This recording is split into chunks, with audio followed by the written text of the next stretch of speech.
La loi portant statut et avantages accordés aux anciens présidents et chefs des corps constitués mérite d'être révisitée. C'est à l'avis d'un député national et des infrastructures routières de la province du Haut-Ouélé. Plusieurs travaux sont en arrêt. Le gouverneur Bakomito plaide pour la reprise des travaux. Voilà tout pour les titres. Mesdames, Messieurs, bonsoir et bienvenue à cette édition d'information. Préoccupé par la situation des inondations suite aux dernières pluies diluviennes qui se sont abattues sur Kinshasa, une cellule de crise a été mise en place sur initiative du chef de l'État Félix-Antoine Tshisekedi Tshilombo pour évaluer l'ampleur des dégâts mais aussi formuler des recommandations. Hier, les membres de cette cellule ont été reçus par le chef de l'État Félix-Antoine Tshisekedi Tshilombo. On fait le point avec Jules Chilumbaye. Je tiendrai très bientôt personnellement une réunion de crise avec les membres du gouvernement central et les autorités de la ville-province de Kinshasa afin d'évaluer l'ampleur de la situation et de prendre sans délai les mesures d'urgence qui s'imposent. Comme annoncé dans l'allocution du chef de l'État à l'ouverture de l'Assemblée générale ordinaire du Conseil supérieur de la magistrature le 7 avril dernier, une cellule de crise a été mise en place à la suite des inondations causées par les pluies diluviennes qui se sont abattues sur la ville de Kinshasa. Dans l'optique de mettre en place des mécanismes pour éviter pareil désastre à l'avenir, le président Félix Tshisekedi s'est entretenu ce mardi avec les animateurs de cette cellule de crise. Nous venons de finir une très longue séance de travail avec le président de la République qui a pris à peu près 2h30 pour faire le tour de la question dans sa globalité. Vous savez que depuis le 4-5 avril dernier, il y a eu des inondations dans la ville-province de Kinshasa, mais pas seulement, parce qu'il y a eu des catastrophes naturelles qui ont été notées dans le Congo central et dans d'autres provinces à travers le pays. Et qu'à la suite de ces inondations, une cellule de crise avait été créée au niveau du ministère de l'Intérieur qui a suivi et qui continue de suivre tous les cas en étroite collaboration avec la ville. Il était donc question, au cours de cette séance de travail, de faire le point de la situation aujourd'hui au président de la République, principalement la situation des sinistrés. Un bilan a été fait, malheureusement 75 compatriotes sont décédés et plus de 11 000 sont sinistrés aujourd'hui qui sont hébergés sur 4 sites. De ce point de vue, le président de la République a donc encouragé les gouvernements La cellule a été réunie hier par la Première ministre pour passer en revue toutes ces questions et évidemment établir les états des besoins nécessaires pour y répondre. Le président de la République a encouragé le gouvernement à continuer à apporter cet appui à nos populations qui ont été touchées. Désormais, des mesures efficaces seront prises pour une meilleure anticipation des risques de ce genre.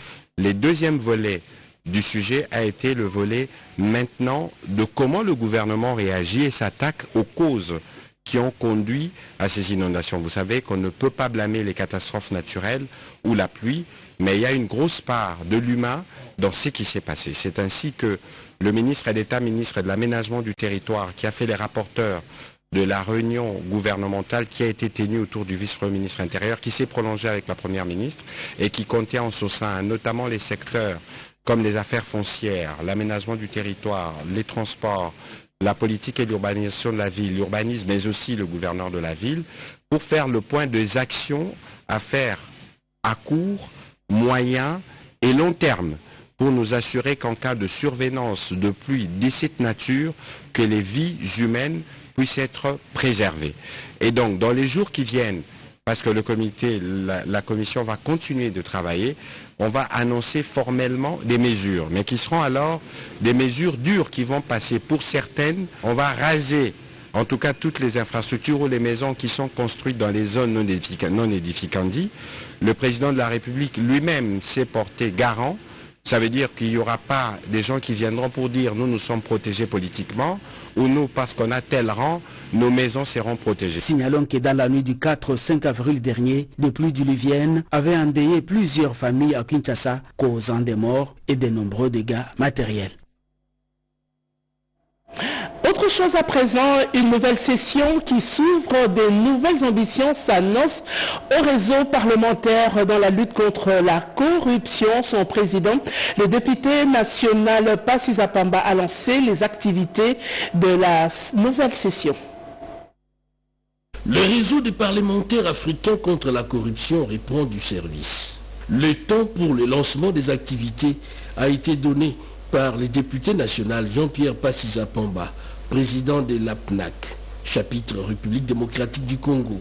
Dans son adresse de circonstance, le président du réseau des parlementaires africains contre la corruption a rappelé aux élus nationaux et sénateurs membres de ces réseaux les missions principales de cette structure, qui se résume en un mot, la lutte contre la corruption. Les députés et les sénateurs qui doivent lutter contre la corruption doivent être informés sur cette corruption, sur le mode opératoire et sur le fait de corruption que nous sommes en train de vivre, surtout aujourd'hui, en cette période où notre pays connaît une guerre d'agression. Tant qu'il n'y aura pas de sanctions, les gens risquent de croire qu'on va à Makala pour 2 jours, le lendemain on rebondit et on commence à donner des leçons. Voilà, donc ce sont tous ces éléments-là sur lesquels nous avons réfléchi pour voir demain, le lendemain, comment on va renforcer les capacités des députés et qu'ils se mettent sur le terrain pour aider à améliorer la gouvernance de notre pays. Présent à cette cérémonie, Madame le rapporteur adjoint de l'Assemblée nationale, la députée nationale Dominique Mounongo, s'est dite prête à s'investir au même titre que les autres membres du réseau pour lutter efficacement contre ces fléaux qui ruinent les économies du monde et appauvrissent les populations.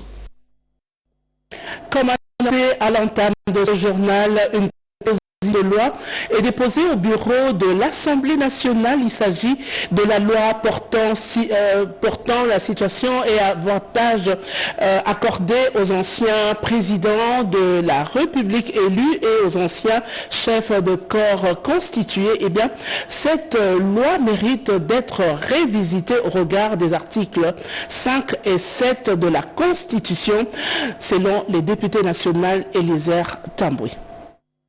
Une nouvelle loi en perspective, initiée par le député national Eliezer Ntamboué sur les statuts des anciens présidents de la République élus et sur les privilèges accordés aux anciens chefs de corps constitués après analyse des articles 5, 7 de la Constitution sur les devoirs et les privilèges et les avantages pour les anciens chefs d'État négligeant d'autres aspects. Par ces anciens dirigeants, ajoutez à cela les autres articles 10, 11, 13, 16, 18, 19, 21 et 22 relatifs aux avantages des anciens dirigeants des institutions étatiques au regard de cette situation budgétivore sur les ressources financières du pays, cette proposition de loi est indispensable pour accorder les mêmes avantages sociaux à égalité à toutes les corporations institutionnelles et à tous les agents et fonctionnaires de l'État. Nous avons estimé nécessaire de soulever des questions importantes dans cette modification. Ça serait injuste que les uns bénéficient d'une retraite d'or, mais les autres se cotisent pour assurer l'après-emploi. Il y a les travailleurs qui sont affiliés à la Caisse nationale de sécurité sociale. Nous, députés nationaux, nous sommes au CESOPA. Si tel est le cas d'avoir servi la République, donc on devrait privilégier ceux qui sont dans l'armée, tous les militaires, tous les policiers, parce qu'ils ont eu à servir toute la vie. On devrait privilégier les fonctionnaires de l'État. Cette proposition concerne la loi modifiant et complétant celle numéro 18/021 du 26 juillet 2018. Pour sa part, la rapporteure du Sénat plaide pour la construction d'un pont sur le fleuve Congo pour relier les territoires de Luozi et Sombololo. Nefertiti Ngoudia Bayokissa l'a dit au directeur général de l'agence de pilotage, de coordination et de suivi de conventions signées avec les partenaires privés. C'est dans le souci de trouver des solutions durables pour le désenclavement du territoire de Luozi que la rapporteure du Sénat s'est rendue à l'agence de pilotage, de coordination et de suivi des conventions de collaboration signées avec des partenaires privés pour échanger avec les directeurs généraux de cette agence, Freddy, Yodi et Shembo. L'honorable Nefertiti Ngundiaza Bayuki Kisula, en présence des partenaires chinois, a présenté l'intérêt économique et social des GT, un pont sur le fleuve Congo pour relier les territoires de Luozi et Songololo. C'est dans le but de soulager la population de Luozi, victime des pannes récurrentes du bac pour la traversée du fleuve Congo. En venant vers le directeur général de l'APSC, il nous a fait comprendre qu'il y a des solutions qui peuvent être trouvées avec les différents partenaires privés avec lesquels notre pays signe des conventions ci et là. Et j'ai été heureuse de rencontrer les partenaires chinois qui sont disposés dans le cadre de la construction de l'autoroute Banane à Kinshasa. Et il y a une possibilité qui nous est offerte de pouvoir créer cette bretelle-là qui pourra aussi ouvrir la voie jusqu'au Congo-Brazzaville. Et nous attendons vraiment avec impatience qu'un tel projet soit mis sur pied. La concrétisation de ce projet n'est pas une nouveauté. L'honorable Ngundiaza et la population de Luozi comptent beaucoup sur la PCSC qui, par l'entremise de son directeur général, a promis de prendre en charge. Mais il faudrait que les études techniques et de faisabilité soient menées au fait dans les délais raisonnables avant le début des travaux dans les jours à venir. L'actualité, c'est aussi cette signature d'un protocole d'accord entre la République démocratique du Congo et la Chine dans le domaine de l'agriculture avec comme objectif faciliter l'autosuffisance alimentaire en RDC. C'est par ce rythme de l'hymne national de la République démocratique du Congo et celui de la Chine qu'a débuté cette cérémonie de signature d'un protocole d'accord de coopération entre le ministère de l'Agriculture et Sécurité alimentaire avec la société Yunnan Linchi Agricultural Service en présence du ministre d'État Grégoire Mouchaïl Moutombe, de l'ambassadeur de la Chine en RDC et du vice-gouverneur de la province de Yunnan en Chine. En effet, cette coopération économique et commerciale entre la RDC et la Chine poursuit comme objectif d'atteindre l'autosuffisance alimentaire en RDC dans la vision du chef de l'État Félix-Antoine Tshisekedi Tshilombo à travers le Centre agricole de coopération Chine-RDC dirigé par l'assistante technique de coopération Chine-RDC. Ceci témoigne au plus haut niveau l'attention que la province de Yunnan et la Chine accordent au développement de l'agriculture en République démocratique du Congo. Une réussite à plus de 70% a été obtenue par rapport à la production locale. Le rendement d'une façon générale s'est accru à plus de 50% sur la production locale. Le vice-gouverneur de la province de Yunnan en Chine a tout d'abord vanté les atouts de sa province située au centre de la Chine où l'on dit, je cite, « Si Yunnan récolte bien, le pays est en paix ». C'était avant de préciser que la coopération avec l'Afrique est une mission importante confiée à Yunnan. À noter que le patron de l'agriculture et sécurité alimentaire, ingénieur Grégoire Mouchaïl Moutombe, va représenter la RDC à la 4e édition du salon d'exposition sur la coopération économique et commerciale entre la Chine et l'Afrique au mois de juin prochain. Après sa participation au grand salon agribusiness et du digital, le coordonnateur de la réserve stratégique générale aux côtés de la gouverneure Fifi Masuka Saini a visité la ferme agricole du village Wanseka, initiative d'un jeune entrepreneur, Lualabé.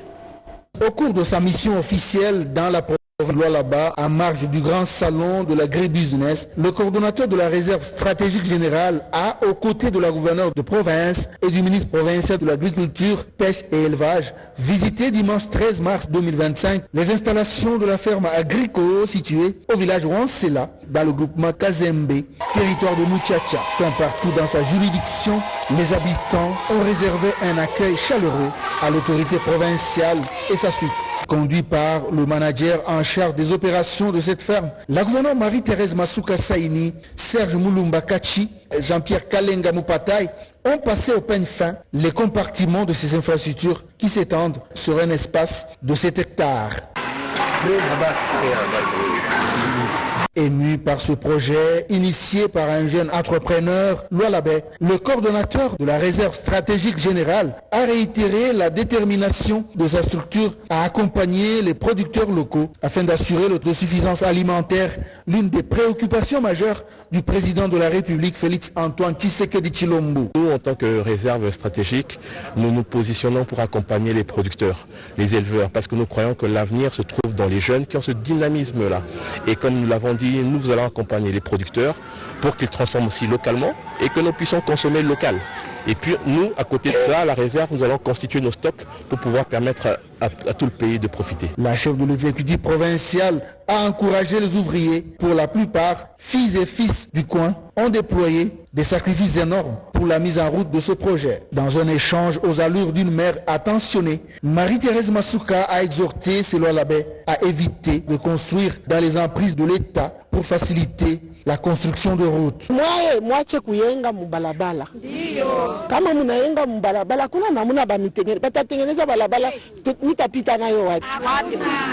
Kama muko nayenga munarudia mkongo. Hapana wewe kona tu balabala banapitisha wewe njo paka pale pakatikati unaenda kuyenga abafanyake vile. Elle leur a promis la poursuite de travaux de construction des infrastructures en vue d'un développement durable de cette contrée, comme le recommande le. Parlons infrastructure routière de la province de Haut-Uélé où les travaux de réhabilitation de 3 ponts écroulés dernièrement sont en arrêt depuis quelque temps. Eh bien, une situation qui préoccupe le gouverneur Jean Bakomito qui a plaidé pour la reprise des travaux auprès du ministre d'État des Infrastructures et Travaux Publics Alexis Guissaro. Dans sa vision de transformer la province de Haut-Uélé par des infrastructures routières viables, le gouverneur Jean Bakomito ne se lasse pas de frapper aux portes de solutions pour atteindre son ambitieux programme voté en majorité écrasante à l'Assemblée provinciale. Le ministère d'État des Infrastructures, le numéro 1 de Haut-Uélé, a plaidé pour l'avancement des projets de réhabilitation des 3 ponts écroulés, une situation qui rend difficile la circulation des personnes et de leurs biens. Les échanges nous ont permis de nous rassurer sur la volonté du gouvernement de la République de pouvoir résoudre rapidement ces difficultés en suivant bien sûr les instructions qui ont été données par les chefs de l'État lui-même. Et c'est même pourquoi son chargé de mission pour le Grand Nord est avec moi. Et donc le pont Bomokandi sera bientôt, je crois dans un mois, il sera totalement réhabilité.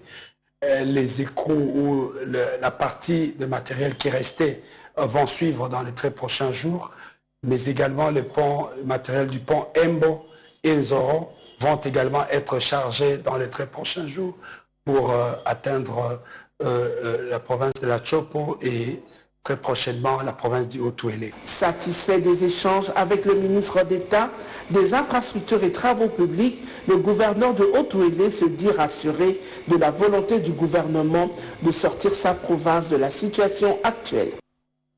Il y a un mois, le questeur du Sénat Topin Kabongo a promis d'assister mensuellement les blessés de guerre internés dans certains hôpitaux militaires. Eh bien, hier mardi, des vivres et non-vivres ont été remis à l'hôpital militaire Kankokolo. De vivres et non-vivres pour de blessés de guerre, de militaires qui, par la défense de la mère patrie, portent désormais la marque d'une agression rwandaise. Aujourd'hui, hospitalisés à l'hôpital militaire Kankokolo. Un geste de solidarité qui désormais symbolise une parole respectée, la parole du questeur du Sénat, Topin Kabongo, élu il y a un mois.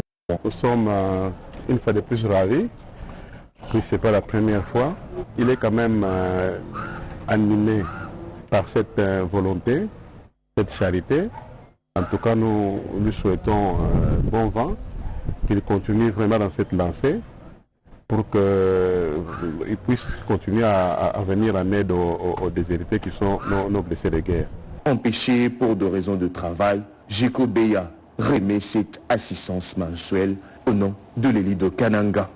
Voilà pourquoi nous nous sommes présentés. Nous sommes venus avec des produits pour nos blessés et nos malades. Énième accent de solidarité posé par le sénateur Tutanka Bongo, qui entre dans l'élan de solidarité au FARDC aux patriotes Ouazalendo lancé par le président de la RDC, Félix Antoine Tshisekedi Tshilombo. Clin d'œil aux nécessiteux, c'est le geste que vient de poser la structure œuvre de la foi en faveur des sinistrés et des femmes vulnérables du quartier Malueka dans la commune d'Ngalema. Dans un contexte marqué par les conséquences de la guerre à l'Est, le dégât causé par les pluies récentes, comme si cela ne suffisait pas, cette catastrophe a amplifié la situation laissant la population sans abri. C'est toute la motivation pour la œuvre de la foi conduite par Francisca Kimbembe a voulu marquer de la population du quartier Malueka, commune d'Ngalema à Kinshasa, à travers une initiative à la fois sociale, sanitaire et citoyenne, en organisant cette rencontre axée sur la santé communautaire, l'entrepreneuriat et le développement personnel des femmes. Le point central de cette journée était l'appel lancé aux femmes à intérioriser le thème de 2025, à savoir la Congolaise au centre de toutes les ambitions. C'est pour leur faire comprendre qu'une femme consciente de ses droits et devoirs est un pilier de la nation. Congolais Téléma, le cri d'éveil de conscience et de réarmement moral pour tous a résonné avec force comme une invitation à l'action collective. Des dons significatifs ont été remis au centre de santé, notamment le médicament pour l'accompagnement des femmes enceintes, lits, chaises, ventilateurs et pannes destinées spécialement aux mamans âgées. Que le président de la République nous aide afin que notre santé soit une santé de bonnes conditions. Un geste symbolique mais puissant qui répond aux besoins urgents tout en éveillant les consciences. Cette action saluée par le jeune et le bénéficiaire rappelle que la solidarité, lorsqu'elle est féminine et engagée, devient un véritable moteur des transformations sociales. En mission de service à Mbandaka, le directeur de laboratoire au ministère de la Santé, Hygiène et Prévoyance sociale a effectué une descente au chantier du grand laboratoire moderne de Mbandaka. Accompagné du directeur provincial du Grand Laboratoire de l'Équateur, Jacques Likofata, le docteur Justin Kiziangou, directeur de laboratoire au ministère de la Santé, Hygiène et Prévoyance sociale, a effectué cette descente d'inspection au chantier du Grand Laboratoire pour s'enquérir de l'état d'avancement de travaux.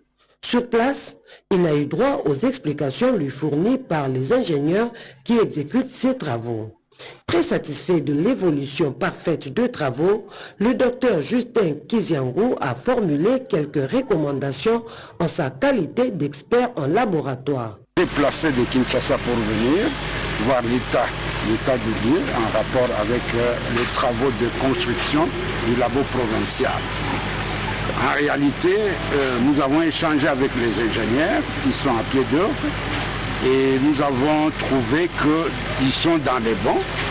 Il y a des petits travaux d'aménagement qui vont intégrer en rapport avec la salle, la déduction de la salle en rapport avec la biologie moléculaire et aussi avec le bureau du directeur du labo. Ils ont pris en compte tous ces éléments. Ils vont essayer un peu de mettre ça dans leur cahier de charge. Notons que ces travaux qui sont exécutés par l'entreprise Innovi Africa RDC pour une durée de 12 mois ont bénéficié de l'appui financier de la Banque mondiale. Des anciennes élèves du lycée Toussadile de Nikolai viennent de doter cette institution d'enseignement secondaire des kits informatiques et machines à coudre, fruit des cotisations des membres de cette association. Arrivé à Mikalaï mercredi 9 avril 2025, en début d'après-midi, la délégation des Nostalgie Diamant, une association des anciens élèves du lycée Toussadile, forte de 5 membres, conduite par Clotilde Baota, a remis aux autorités de cette école des filles un important lot de matériels informatiques et des kits pour la coupe et couture. Il s'agit de 10 ordinateurs desktop, 10 machines à coudre avec accessoires, un laptop, une imprimante multifonctionnelle ainsi que beaucoup d'autres matériels. Selon Clotilde Baota, ce don est le fruit des cotisations des membres de cette structure, Nostalgie Diamant, pour améliorer la qualité des enseignements dans cette école secondaire. La remise de ces matériels est l'expression de notre gratitude en tant que ressortissante du lycée Toussadile. À l'endroit de tous nos formateurs et enseignants, a déclaré Baota, soulignant « Vous nous avez très bien formés et nous sommes venus vous dire merci ». Signalons que ce geste, une grande première dans l'histoire d'anciennes élèves du lycée Toussadile, intervient entre 45 et 50 ans après que ces filles ont fini leurs études de cette école.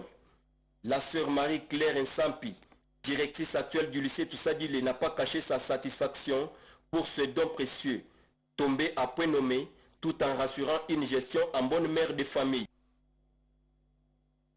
Dans le volet culture, un nouvel ouvrage intitulé Réveil patriotique a été présenté hier au vice-gouverneur du Haut-Katanga par son auteur. Regardez. Réveil patriotique, c'est l'intitulé de cet ouvrage, présenté ce mardi 15 avril 2025 au vice-gouverneur de la province du Haut-Katanga, Martin Kazembe Choula, par son auteur. Joseph Minkeu Chand est aussi directeur provincial de l'éducation et de la nouvelle citoyenneté dans la province éducationnelle du Haut-Katanga 1. Nous avons mis en exergue les vérités et les réalités de notre pays et nous avons donné des propositions pour chaque cas que nous avons soulevé, afin que ce soit quelque chose de complet qui peut aider le gouvernement et tous les jeunes à prendre conscience et surtout à leur pousser à l'action pour qu'ensemble nous puissions développer notre pays. Et surtout, comme vous le savez, nous avons parlé d'une chose très capitale, cette question d'éthinisme et de tribalisme. Nous avons aussi parlé du rôle de la diaspora dans le développement du pays. Le numéro 2 de l'exécutif provincial du Haut-Katanga, Martin Kazembe Choula, n'a pas tari les mots d'éloge pour encourager l'auteur, Joseph Minkeu. Il a souhaité voir tout Congolais s'approprier cette œuvre d'esprit pour être édifié davantage sur le rôle que chacun doit jouer pour la préservation de la paix en RDC. Parlons politique à présent pour vous signaler qu'un nouveau membre vient d'adhérer à l'Union sacrée de la nation. Il s'agit de l'Union des démocrates rénovés, UDR en sigle.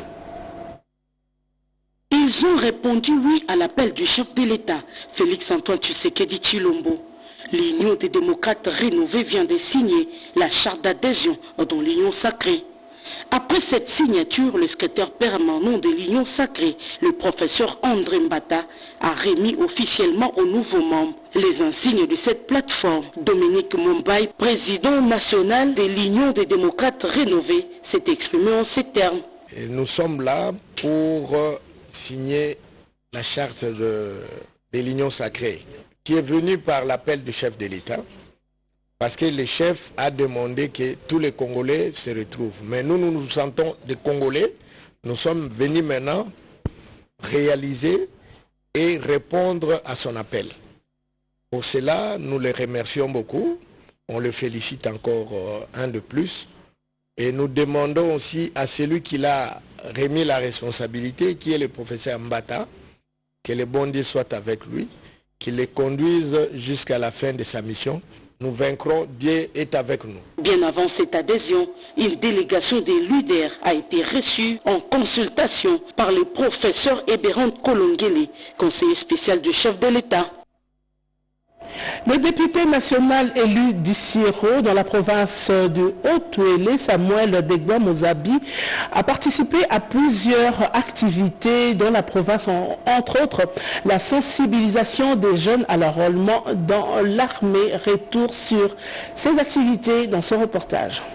Samuel Degba Mozabi est l'unique représentant de la ville d'Issiro à la chambre basse du Parlement congolais à Kinshasa en tant que député national. Un patriote avéré, Samuel Degba s'est rapidement lancé dans la sensibilisation de jeunes à s'enrôler dans le FARDC à travers des émissions radiophoniques, mais aussi en s'associant au gouverneur Jean Bakoumi Togambou lors de la marche de soutien et de réconfort aux nouvelles recrues. Ce n'est pas tout. L'honorable chef des travaux et économiste et des formations a affronté la crème intellectuelle à la salle polyvalente de l'université de l'Ouélé dans une conférence débat. Même ambiance lors de l'atelier organisé par le gouvernement provincial sur la paix et la cohésion sociale où il a aidé les coutumiers et autres territoriaux à bien jouer leur rôle dans le développement économique de leurs entités respectives. L'honorable Samuel Degba a visité tour à tour de vastes germo-pépinières ouvertes pour la relance de la culture des cafés, cacao et palmiers à huile,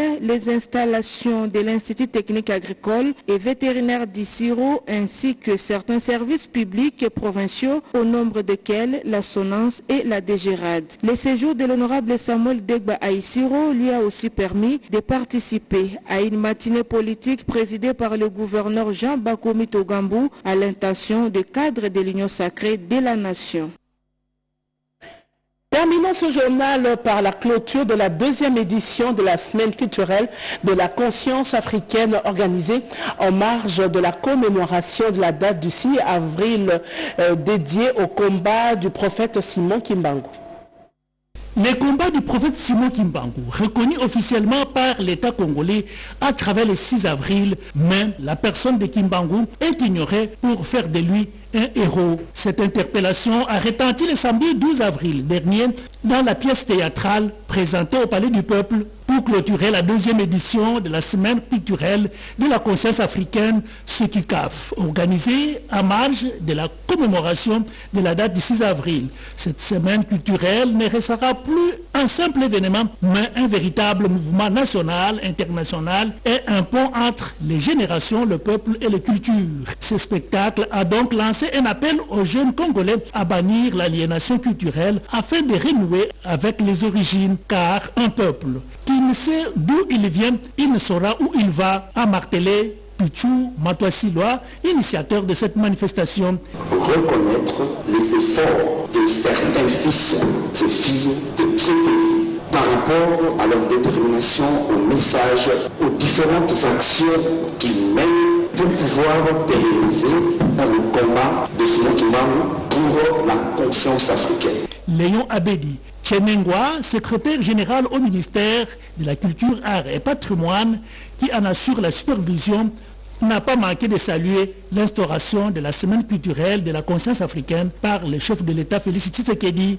Nous réitérons ces mêmes félicitations et remerciements aux récipiendaires pour leurs efforts, pour leur incarnation du combat de Simon Kimbangu pour le réveil de la conscience africaine. Un autre temps fort de la soirée était la reconnaissance des mérites d'une dizaine de récipiendaires issus de différentes sphères religieuses, scientifiques et coutumières, porte-étendard de la conscience africaine portée sur les combats de Kimbangu. Ils ont reçu des trophées, parmi lesquels Mfumu Difima. Si on reconnaît que dans le combat de Simon Kimbangu, il s'est d'abord approché de l'autorité coutumière qu'il a pris et qu'il a mis sur son autobus pour dire allez-y, c'est pour notre combat. La question, qu'est-ce qu'il est allé chercher là-bas?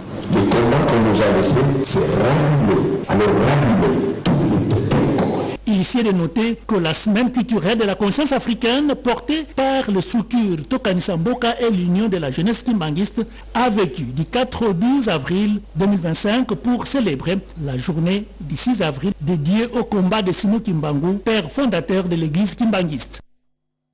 Merci de l'attention accordée à ce journal coordonné par Pati Tondango.